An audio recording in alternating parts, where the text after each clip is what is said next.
Hello my family, welcome to Antony சமையல். இன்றைக்கி ஒரு பொரியல் வகைங்க தான் நம்ம பார்க்க போகிறோம்.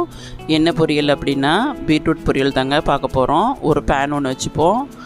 அதில் தேங்காய் எண்ணெய் ஊற்றிக்கலாம். பொரியலுங்களுக்கெல்லாம் தேங்காய் எண்ணெய் யூஸ் பண்ணிங்கன்னா சூப்பராக இருக்குங்க டேஸ்ட்டு.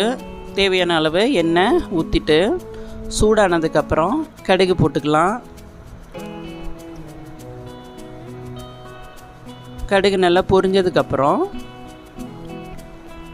கடலைப்பருப்பு போட்டுக்கலாங்க. கடலைப்பருப்பு கருப்பாகாமல் இருக்கிறது மாதிரி வறுத்துக்கணுங்க. அப்போ அந்த ஒரு க்ரன்ச்சியாக நம்ம மெல்லு சாப்பிடும்போது சூப்பராக இருக்குங்க. அதை வறுத்ததுக்கப்புறம் காரத்துக்கு தகுந்த மாதிரி பச்சை மிளகா போட்டுக்கலாம். அதோடு சேர்த்து கருவேப்பிலையும் போட்டுக்கலாங்க. நான் கீரி தான் போட்டிருக்கிறேன். பச்சை மிளகாவை பொடியை கட் பண்ண அப்படின்னம்னாக்கா பசங்க கடிச்சா காரம் ரொம்ப இருக்குன்னு சொல்லுவாங்க. அதுக்காக நீட்டை வாக்கிலே போட்டு கீரி விட்ருக்குறேங்க. அதோட பொடி பொடியாக கட் பண்ண வெங்காயம் போட்டிருக்கிறேன், பெரிய வெங்காயம். அதை நல்லா வறுத்துக்கலாம்.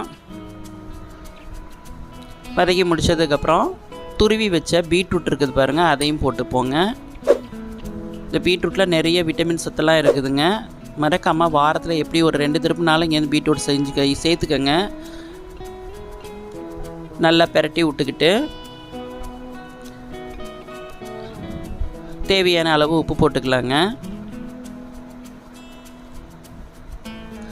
உப்பு போட்டு அதோடு சேர்த்து மிளகாத்தூளும் கொஞ்சம் போட்டுக்கலாம். பீட்ரூட்டு இனிப்பாக இருக்கிறதுனால சிலருக்கு பிடிக்கவும் பிடிக்காது. இந்த மாதிரி மிளகாய் சேர்த்து நீங்கள் செஞ்சீங்க அப்படின்னு சொன்னால் சூப்பராக இருக்குங்க.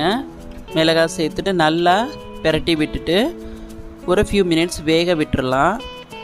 ஒரு மூடி போட்டு வேக விடுறது அப்படின்னாக்க ரொம்ப சொதன்னு வேக வைக்கக்கூடாதுங்க. ஃபியூ மினிட்ஸ் வேக வச்சிங்கன்னா போதும், கிரன்ச்சி பதமாக இருக்கும். இது நல்லா பெரட்டி விட்டுட்டு துருவி வச்ச தேங்காவை போட்டு ஒரு பெரட்டிட்டு எடுத்தீங்க அப்படின்னா பீட்ரூட் பொரியல் சூப்பரான முறையில் ரெடி ஆயிடுச்சுங்க. இது புளிக்குழம்பு, சாம்பார், ரசம், மெயினாக தயிர் சாதம், இதுங்க எல்லாத்துக்குமே சூப்பராக இருக்குங்க. இந்த பொரியல் உங்களுக்கு பிடிச்சது அப்படின்னு சொன்னால் ஆண்டனி சமையலுக்கு சப்ஸ்கிரைப் பண்ணிக்கோங்க, லைக் பண்ணுங்கள். ஓகே, தேங்க்யூ, பாய்.